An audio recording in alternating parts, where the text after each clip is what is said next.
كنا بنلعب سكيت النهارده فعملنا فريقين عشان نلعب كوره بالسكيت. ايوه زي ما سمعتوا كده هنلعب كوره واحنا لابسين سكيت. المهم عملنا الفريقين والماتش هيبتدي دلوقتي.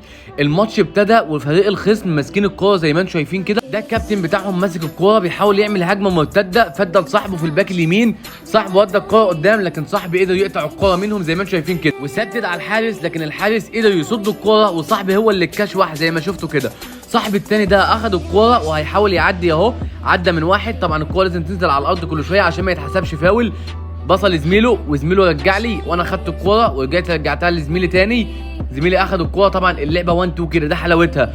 زميلي اداني الكوره تاني المهم رجعت رجعتها له قلت له اصنع هجمه بقى. اصنع هجمه اهو طلع اهو. بيودي الكوره فين؟ وداها لواحد صاحبنا. صاحبنا اخد الكوره بصاها لواحد صاحبنا تاني. صاحبنا التاني عمل ايه؟ جاب هدف وكده 1-0 لينا. الفريق التاني بقى حب ان هو ينتقم فعمل هجمه